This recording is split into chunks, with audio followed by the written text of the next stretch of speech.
The fastest way to gear out your alts. That's right, in 12.0.7, I would say not just gear out your alts, but there's people coming to Midnight for the first time.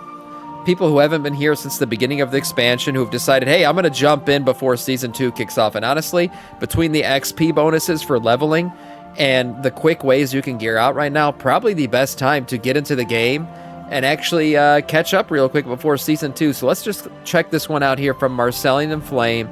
How to gear out full myth in 7 days in 12.0.7. Here we go. I have equipped 3 characters with an almost full set of myth gear in about 4 hours each. 4 hours? Assuming you might not have as much time and resources to play WoW as I do, content creator stuff, then we can safely say that within a week you can get a brand new leveled character up to full myth gear eye level based on your personal luck and how many myth crates you can actually farm. Damn, what you need, myth gearing, okay. What do you need to get all of this started? First of all, you need your character fully leveled up. Sam doesn't have full myth gear. Should he really be reacting to this video? The answer is yes. As a man of the people, this is the perfect opportunity for me to react to a video, okay? I also have an eye level of the people. I'm like 281 right now. Yes, there are some slots where I still have heroic, but I've maxed them out. They're all 6 of 6, so they're technically myth track item level. They're just not myth track items, okay? Let's just calm down. Calling me out and shit. Obviously, if it's in full greens or blues, it might be a tad difficult. If yeah, you just started hero, playing or you have no warbound gear to help your tune out, there are plenty of activities that can get you a decent set of epics to help you get started. Bountiful Delves, Void Rituals, Nightmare Praise, and more can give you easy access to champion gear that can easily be catalyzed into your tier set and so on. We already have a video for that which you can check on our channel, or you can simply hop on our stream and I will help you get your new baby ready for that mythic journey ASAP. The next thing you need is a strategy to do Mythic Plus. This is entirely subjective and based on your own condition. If you have friends or guildies that can help out, this will be easier, of course, and way faster. I will say too, if you decide to tank or heal, it's much easier and quicker. I mean, you're insta-Q. If you're a tank or a healer right now in this game, you literally pick your group, even if you're under geared or under IO, you're going to probably get an invite. If not, you know, within a couple seconds, you'll find a group that's going to be willing to take you. So that is a way. I mean, if you decide, hey, you want to tank or heal in this game right now, you'll gear out even quicker. I will assume you don't. So here's what I recommend you get sorted. First of all, if your class has the possibility of tanking or healing, consider that very seriously. I really didn't know he was about to say that. I mean, it's kind of funny at this point. I really do look like I pre-watched this shit. It's just I'm so giga-brained and knowledgeable about everything that I know what they're going to say before they say it. I just need to shut my mouth. Yeah, pre-watch what the I know. I knew you guys were going to say that. These will drastically reduce your queue times for dungeons and raids and ensure you just get done faster. In case you don't have that option to tank or heal or simply refuse to do it, then optimize your DPS spec as best as you can. An easy way to start is to go to archon.gg, select World of Warcraft from their supported games, choose your class and spec and the content that you will be doing, and then look at the most popular build that you have. You can also see the ideal stat priority you want to look for in your gear, which is also important information. For your character, you will need a talent build for Mythic Plus, one for rating, your ideal 2 best secondary stats, crit, mastery, haste, first, doesn't really matter, just know what they are. Next, you'll also need to know ideally what your 2 best trinkets are for whatever content that you want to pursue. On archon.gg, you can select the trinket section at the top. I mean, I would say Gaze of the Alnseer is best for, yeah, there it is. I mean, that's almost every party. Also, if like, quick tip, he's checking Archon for this. Guys, what the hell, what's that add-on called that we've been using? It's amazing because it literally tells you in-game. You don't even have to open up a website or a window or anything, and you will know exactly which class codex. Yes, class codex is such a good. I don't do add-ons, okay? I really don't.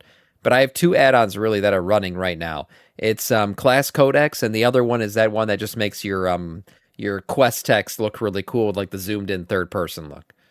It's so good. Class Codex is amazing. It literally lays out biz items for you and where to get them from. So I would say go download it, and you can just open it up and you'll get your biz items. You'll know exactly where they're from. Have your spec page, and it will give you a list of trinkets on the off chance that your RNG is not ideal for Mythic Plus or Raids, depending on which page you selected. Yeah, Dialogue UI is the other one I have, which just it's a visual thing with the questing. Class Codex doesn't tell you what the most popular is, though. It just tells you the rank. What do you mean what the most popular is? It literally gives you S tier, A tier. It ranks out all the trinkets, and it pulls from Wowhead and Icy Veins. That's where it gets its information. What the hell are you talking about? It doesn't tell you the most. Who cares about the most popular? You want the best. You want the one that sims out the hardest. That's what it tells you. Once you know all of this information, you need two more things. First, go to Voidstorm and talk to Decimus. Over the course of the season, he... Oh, Archon shows popularity, and this one... Okay, I see what you're saying. They're showing two different things. Yeah, but I don't give a shit about popularity. If there's an add-on, if there's a trinket that's the best, but it's not the most popular because it's got like a rarer drop rate, I don't give a shit. I want to go for that. Why does popularity matter as much as the best? Gave you a quest chain to unlock the Voidcore system, which you should have done by now if this is your alt, or you have played at least in the season so Popularity far. matters for If you key level? haven't Okay. unlocked it yet because you ignored it or simply started playing WoW very late, the quest chain is simple. It just sends you to kill some raid bosses or dungeon bosses. Regular raid bosses or low-level mythic dungeons should be super easy, maybe even lower difficulty. Whatever is fastest for you to do that real quick. Once you have it ready, Decimus can finally sell you Nebulous Void Cores for either gold, Voidlight Moral, or Veteran Crests. Buy with whatever currency you want, but get them all. These are what you will guarantee to get your mythic gear with. The second thing you need is an add-on called Keystone Loot. This is the best thing since sliced bread as far as WoW gearing is concerned. Theoretically, you don't really need it if you are add-on opposed, but it does make it way easier and faster to figure out which dungeon is going to be your victim. Interesting. So once again, have a character with 4 set bonus ready, can be at 230 Atom level or higher, depending on how good you can play it. Have a dungeon and a raid build to smash the meters with. Know what your ideal gear is, whether it's stats or Yeah, know individual what to items. chase. Have your Nebulous Cores and your Keystone Loot add-on. All right. With the Infinity Stones collected. Oh, Class Codex also pulls from Archon. Interesting. I mean, it's not that big of a deal. I just think, it's a very nice add-on to have. It really does saves you time. You don't have to minimize and open up other windows. Open up your Keystone Loot add-on, and I will use one of my alts as an example. Your goal is to pick one dungeon that has the most amount of items in its loot table that will be good myth items for you. And Right. also the fewest items that are essentially bad ones, since all dungeons have some weird-ass trinkets that are dead weight. True. You will spam that dungeon on a +10 using Nebulous Cores each time. Doing this will give you back-to-back myth track items without the risk of duplicates and with the smallest risk of getting items that you don't need. I recommend you pick your best dungeon for overall gear amount and not the dungeon that has your biz trinket or biz weapon but also a lot of other items that you don't want. It's a numbers game. You want to convert as many Nebulous Cores into as much item level as possible. Item level will always beat best stats. If you can get both True. at the same time, that's even better. If you are having a hard time choosing, here are a few dungeons to look out for. Seat of the Triumvirate has absolutely the biggest overall loot table where you can get every item catalyzable into your tier set just from this one dungeon. It unfortunately Nice. has some of the worst trinkets in the game, so you will end up loading a bunch of bad items as well. Still, better than nothing, of course. For crit haste loving specs, Pit of Sauron has the best loot, with your Bis necklace and your ring already there with a bunch of other pieces. It's also considered to be one of the easier Mythic Plus dungeons, if not the easiest this season. So people love running Pit of Sauron a lot. And then opposite that, Mayasara Caverns, everybody knows, is the least run dungeon. It's not a huge gap. Like, it's not like nobody's doing Mayasara Caverns, but It's the least run dungeon this season because it was the most difficult early on. That can roll crit haste depending on your armor type, or at least be catalyzable into tier set items. For haste mastery casters, it will be Nexus Point Zenith. There you have your likely Bis staff and a ring. The ring is part of a set, which is not that great considering the second ring has a lot of crit and a bit of haste, but until you can replace it with another strong haste mastery ring, it's going to be better than most of your other options.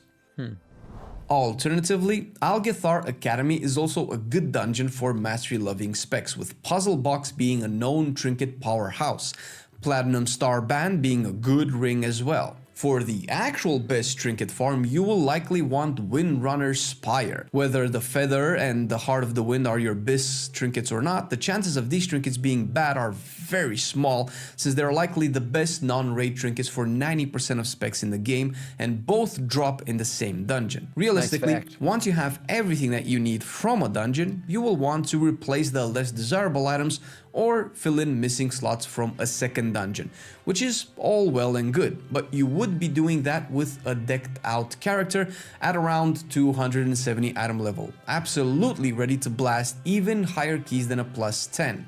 Of course, one thing to mention, particularly if you're playing a class that does not tank or heal, or an undesired class in terms of meta specs that I'm not going to force you to not play, that's entirely up to you, the highest chances you have is to run your own key. Of course, if you do that, Sure. you cannot choose the dungeon as much as possible, which is a risk you're gonna have to take, but at least it will ensure you have a lot of groups to play in, because you will still need a bunch of dungeons to farm to get crests to upgrade your gear. One thing you want to do is to save up all of those crests until you know exactly how to upgrade your gear to save as many as possible and upgrade as much as possible in as little time as possible. And then there's the whole upgrade priority, right? Like you want to do weapon first, then tier set, and then go down from there. Luckily, your boys got your back. Upgrade strategy. Okay, let's see what he says. He's probably just going to say what I just said. The absolute best way to save on as many crests as possible is to already have a main character with the achievement Myth of the Dawn that will reduce myth crest upgrades by 50%. If you don't, then it is what it is, and I will still give you some upgrading tips to save. What? I got to get to 280, so I'm like 4 item levels away from getting this achievement? I didn't even know this thing existed. What the hell? This thing reduces your cost on crests? Does anyone have this achievement? I mean, 285. Not everybody's 285 right now. I had no idea this freaking thing existed. What the hell? Up on myth crest spending. If you don't mind farming, Reduces it for that slot. Oh, okay. So it's a slot specific thing? Multiple tunes. Sam, believe me, you're not getting this. I'm close. I'm 3 item levels away. What are you talking about? infinite amount of tens with a lot of time on your hands, then this might not be that important to you. But if you are having a hard time finding groups as it is, then maybe stay a while and listen. Upgrade tracks, particularly Hero and Myth, overlap. The last two hero tracks, 5 out of 6 and 6 out of 6, coincide with Myth 1 out of 6 and 2 out of 6. Because the game makes upgrading Oh, it's for an item alts. cost It makes the upgrade cost less on your alts. Okay. Well, I don't have alts, so that doesn't matter. 0 crests if you already had that item level achieved in that slot before from a different item.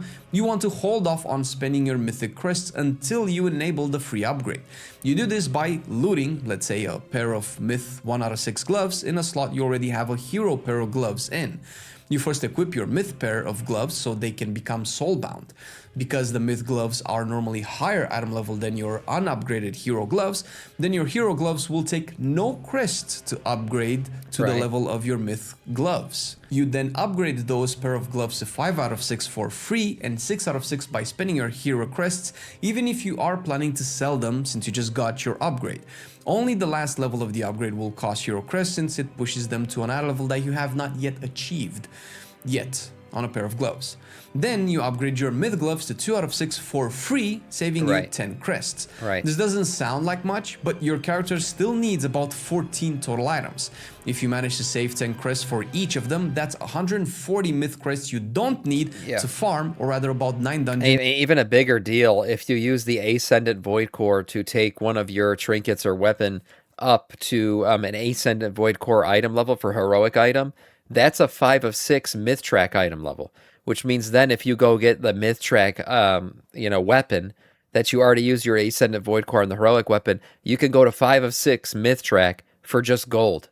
And then you literally only need myth track crest to go with that final level up. Yeah. Oh, yeah? Yeah. No, yeah, definitely. You don't need to run just for crests. And that's if you do have Myth of the Dawn achievement. I am a if genius. If you don't have the achievement, you end up saving double the amount of crests and about 20 dungeons that you still don't need to run anymore. You can use this trick to convert champion gear into hero gear as well, considering you will be looting a lot of hero gear normally from just the end of the dungeon chest. You'll get your ideal items way before you have enough crests to upgrade all of them, so don't rush it. Once you have enough crests or item level where you feel comfortable, you can start aiming for your best raid trinkets. Lastly, don't forget you have the Ascended Voidcores. Yeah. These will boost your 6 out of 6 hero or 6 out of 6 mythic weapons and trinkets by 9 more item levels. Since you'll end up doing a bunch of dungeons, you can use them right away since you get enough of them. This has to be the most looking like a pre-watched video. Yeah, I know. Pre-watch. There it is. Yeah, I mean, I just know this shit, guys. Why can't it be like... why can't you guys spam the word like knowledgeable or super smart every time I say something before he says it? Why can't that be the thing? Why can't you just be amazed by my knowledge rather than accusing me of pre-watching? Huh? Wow, he knows. Yeah, all right. Yeah, because we're honest. Fuck you guys. Each dungeon, 1 per dungeon, and you need 5 for an upgrade. Theoretically, you need 15 or 20 in total, depending if you use a two-handed weapon or if you're using 2 items in your weapon slots. 20 dungeon runs for all of the cores is essentially 2 to 3 fully looted dungeons, meaning there is no way you would be missing more than 1 or 2 items at this point. 1 dungeon lasts for about 30 minutes, add 5 more for your queue time, 10 if you are a low item level player playing a shit spec, and you are looking at the very most 13 hours of dungeon spam. Assuming you play about 2 hours a day, which is very generous, you should be done in a week. Obviously, This is still a bit of a time sink, but you are essentially getting the best possible seasonal gear in about a week in an MMO that is set to make you take months to get this gear under normal circumstances. True. Raiding myth gearing. This is of course optional, but if you want to really deck yourself out, you will want to at least run some raid bosses. I don't know what myth Chimeras looks like, but I would say he's probably, if you're going to do any myth raiding, if we were going to do any myth ratings, that'd be the one I'd try to do. Because getting myth track Gaze of the Allenseer would kind of be nice. It's like a best in slot for everybody. You want them to be on the mythic difficulty, but that requires a guild or some very good pugs. All up to your capabilities. Once 1207 launches, Rotmire will drop 5 items for you at 298 fixed item level myth gear, or if you cannot do mythic, 285 heroic gear, which is basically the regular mythic item level. Definitely worth considering. Next best boss to look at is Chimeras. Chimeras drops arguably the best trinket of the season. Wow, shocker. Of the Allenseer. I mean, again, I don't know if I must have pre-read the script at this point. I'm literally saying things seconds before he says it every single time. This is kind of, I think he pre-watched my react. How about that? What if that's what happened here? Likely carry you through the first weeks of Season 2.